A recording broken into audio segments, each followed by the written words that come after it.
Assalamualaikum warahmatullahi wabarakatuh. Bagaimana kabarnya saudaraku? Semoga selalu dalam lindungan Allah dan selalu dilimpahkan rezeki yang berlimpah. Amin ya Allah ya Rabbal Alamin. Selamat datang di channel Rahasia Kolbu.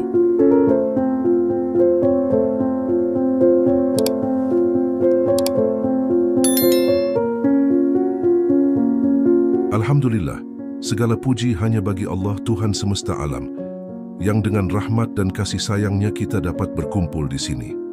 Shalawat dan salam senantiasa tercurah kepada Rasulullah Muhammad SAW, keluarga, sahabat, dan seluruh umat Islam yang berada di sepanjang zaman. Saudara-saudaraku yang dirahmati Allah, air cucian beras adalah air yang tersisa setelah mencuci beras sebelum dimasak. Air ini memiliki banyak manfaat, di antaranya adalah untuk menyuburkan tanah. Air cucian beras menyediakan nutrisi dan meningkatkan tekstur, struktur, dan aerasi tanah. Air cucian beras adalah air yang tersisa setelah mencuci beras sebelum dimasak.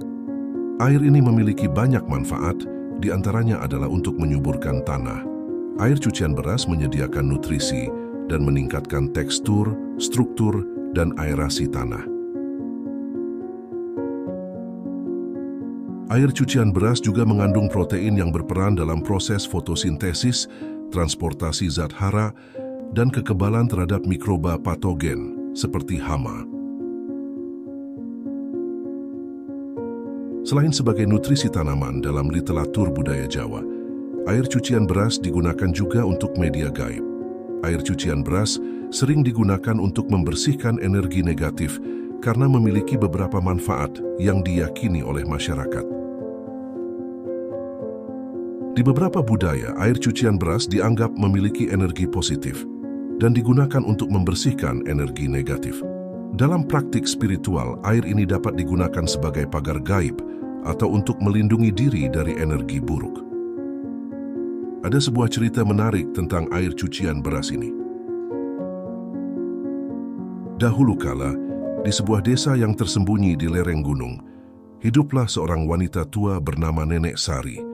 Nenek Sari dikenal sebagai penyembuh dan dukun di desa itu. Ia memiliki kekuatan gaib yang membuatnya bisa berbicara dengan makhluk halus dan mengobati berbagai penyakit.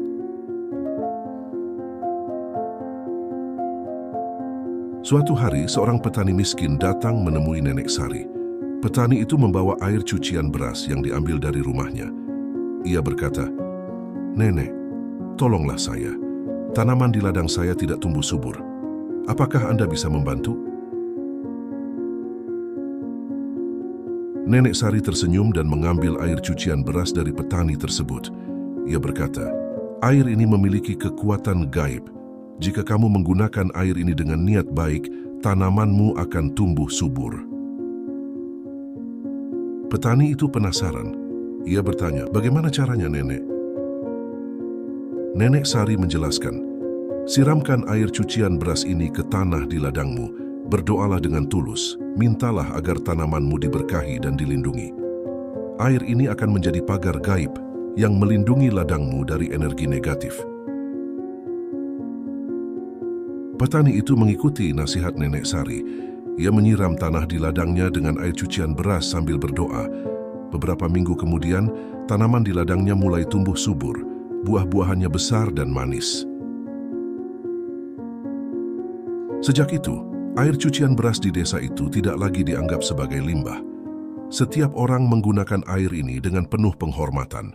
Dan kabarnya, Nenek Sari masih mengawasi ladang-ladang di malam hari, menjaga agar tanaman-tanaman tetap subur dan dilindungi dari energi negatif. Dan begitulah, air cucian beras menjadi lebih dari sekadar nutrisi tanaman. Ia menjadi bagian dari cerita dan keajaiban di desa itu.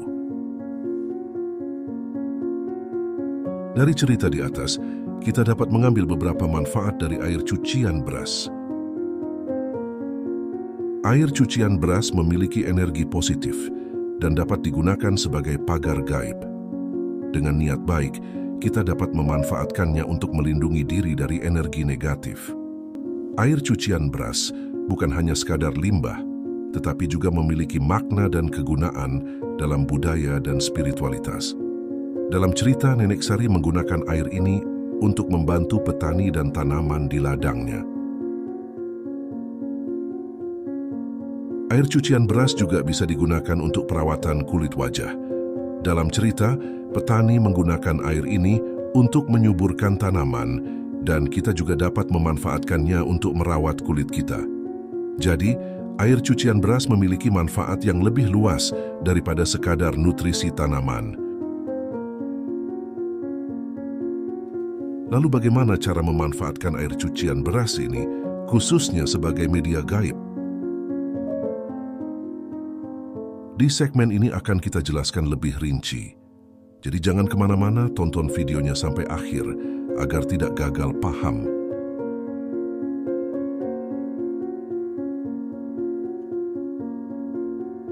Untuk mendapat air cucian beras ini, memiliki beberapa tahapan untuk diperoleh dan dimanfaatkan. Pertama, mencuci beras. Ambil beras yang ingin Anda gunakan.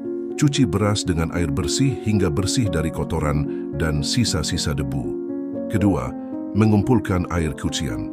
Setelah mencuci beras, simpan air cucian beras dalam wadah yang bersih.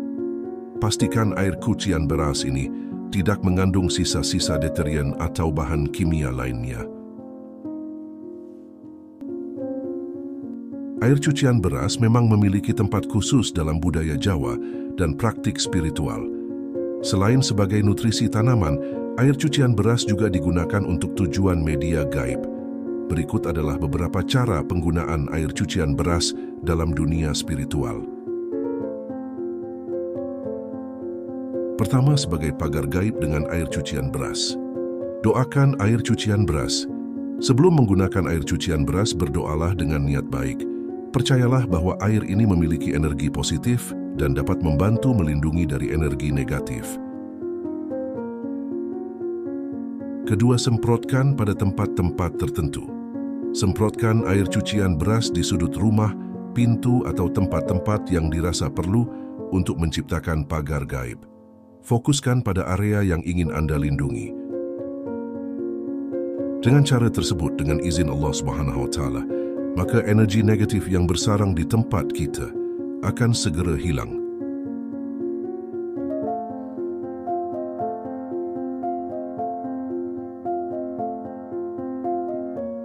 Dalam budaya dan praktik spiritual, selain cucian beras, ternyata terdapat beberapa benda yang sering digunakan untuk membersihkan energi negatif. Berikut adalah beberapa di antaranya. Pertama, kristal. Beberapa kristal seperti turmalin hitam, hematit, dan selenite sangat bagus untuk membersihkan energi negatif. Tempatkan turmalin hitam di 4 sudut ruangan manapun, di ambang jendela, atau di sudut tempat tidur Anda untuk menyerap energi beracun dan negatif. Kedua, tanaman herbal dan rempah-rempah. Cobalah membakar beberapa tanaman herbal atau rempah kering seperti daun mint, lavender, rosemary, basil, lemon balm, dan sebagainya untuk menghilangkan energi negatif di rumah. Dengan melakukan cara ini, suasana hati kembali ceria dan memberikan suasana tenang. Yang ketiga, melukat, ritual pembersihan Bali. Melukat adalah praktik pembersihan spiritual yang berasal dari budaya Bali, Indonesia. Dalam melukat, kita mandi dengan air suci yang dikombinasikan dengan ramuan alami, seperti daun-daunan dan bunga-bungaan. Ritual ini dianggap dapat membersihkan energi negatif, menciptakan harmoni antara tubuh dan jiwa. Dalam melukat, kita tidak hanya membersihkan tubuh secara fisik, tetapi juga memurnikan pikiran dan perasaan. Praktik ini menawarkan kesempatan untuk melepaskan beban emosional dan menciptakan ruang untuk energi positif yang lebih besar. Yang keempat, bersedekah. Sedekah adalah salah satu cara paling kuat untuk membersihkan energi negatif dan menciptakan lingkaran positif dalam hidup. Ketika kita memberikan dengan tulus, kita tidak hanya memberikan bantuan kepada orang lain, tetapi juga membuka diri kita untuk menerima berkat dan kebahagiaan. Dalam proses memberi, kita menciptakan aliran energi positif yang dapat membersihkan dan memperbaiki suasana hati kita. Yang kelima, grounding, mengakar diri. Terkadang kita terlalu terjebak dalam kehidupan yang sibuk dan tergesa-gesa sehingga kehilangan koneksi dengan energi bumi yang mendukung kita. Dengan menyentuh tanah atau melakukan meditasi grounding, kita dapat mengalami pemulihan alami, menyelaraskan energi kita dengan kekuatan bumi. Hal ini membantu menghilangkan energi negatif yang mungkin kita serap dari lingkungan sekitar atau dari stres sehari-hari. Ingatlah bahwa penggunaan benda-benda ini tergantung pada keyakinan dan budaya masing-masing individu. Semoga informasi ini bermanfaat. Sekian yang bisa saya sampaikan. Wassalamualaikum warahmatullahi wabarakatuh.